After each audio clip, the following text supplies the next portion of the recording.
Okay, let's take a look at some other derivatives. Here's two logarithms, here's an exponential, and here's some inverse tangent, an inverse trig.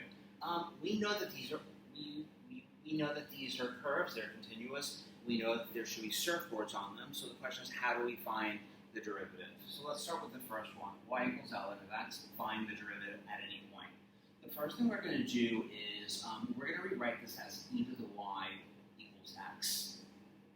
Next, we're going to take the derivative of both sides.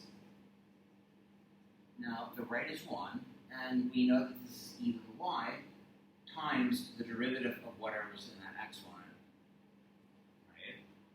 We know that dy over dx equals 1 over e to the y, but when we switched out of y equals ln of x, and we rewrote it as e to the y equals x, e to the y equals x. That's why the derivative of ln of x is 1 over x. Nice, right? Let's try the next one. B to y equals b to the x. Well, let's get out of this. Let's go to ln. So let's just take the ln of both sides. We know from our logarithms rule we can bring the x down. Right? At this point, I'm going to take the derivative of both sides with respect to x. Please remember that ln of b is a constant. There's no need to take the derivative of it. It's just a regular number. Because remember, b was like 3 or 5. So we have 1 over y dy over dx, which is equal to ln of b.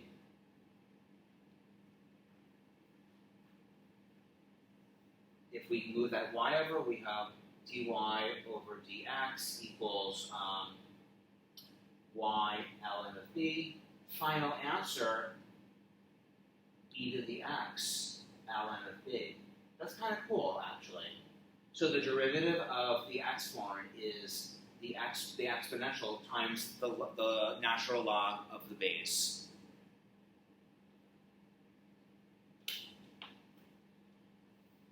Now let's look at this any logarithms. We know what the graphs of any logarithms look like. So we have y equals log base b of x. We know it looks something like this. Now we can easily make a surfboard. We know the range of the domain. We know our where our x values that can go in there, but we can still find the derivative. So let's undo this. So we have b to the y equals x. But you know what? That looks like my first one. Let's get the y out of there.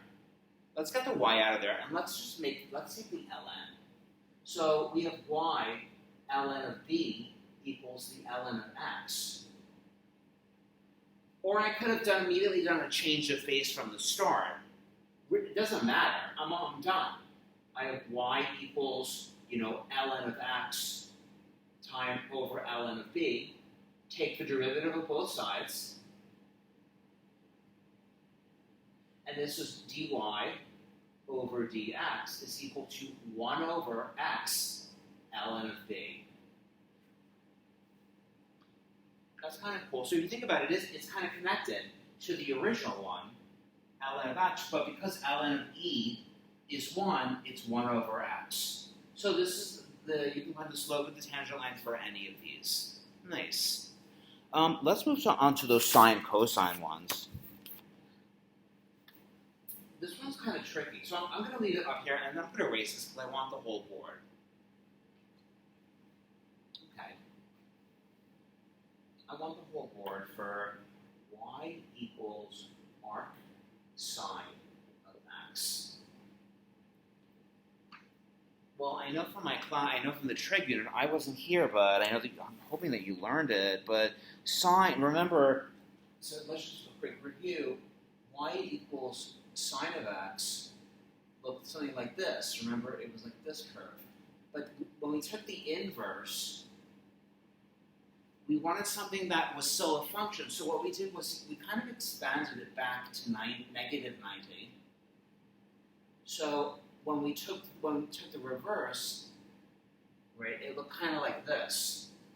So this was the inverse function. We started at negative 90, and we went to 90, and then when we flipped it, we started at negative 1 and went to 1. So the question is, and we can review that. I think that's at the end of chapter 12. The end of chapter 12. Let me know if you want to go over this. But anyway, we're looking at the arc sine. The y equals the arc sine of x. First thing I'm going to do, I'm going to undo this. The sine of y is equal to x, right? Because the arc is just the inverse. Right? Next, let's take the derivative. So the derivative of sine of y is cosine y dy dx. Actually, I'm going to write this as, I'm going to keep this up. Dx sine y equals d dx of x. You'll see why I'm leaving this in a minute. Okay? The derivative of sine of y is cosine y dy over dx. And the derivative of x is 1. Fine. You're like, fine. dy over dx equals 1 over cosine y. But we don't like leaving things in terms of y. We want it in terms of x. So how do we get that out of there? Well, we have this relationship, and go back to like 9th grade SOHCAHTOA. How do we go back to 9th grade SOHCAHTOA? So you're like, fine. Here's my my grid. Here's my triangle, right? Here's my angle. This is y. That's just an angle, right? The sine of something, that's your angle. Well, sine is opposite over hypotenuse. Well, the sine of y is x over 1, opposite over hypotenuse. How do I find the base? Pythagorean theorem. The square root of 1 minus x squared. That's it. That's it. Well, I don't want sine, I want cosine.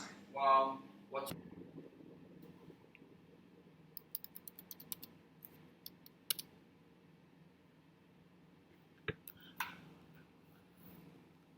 Oh, I'm still going? My battery ran out, so I'm going to have to pause this.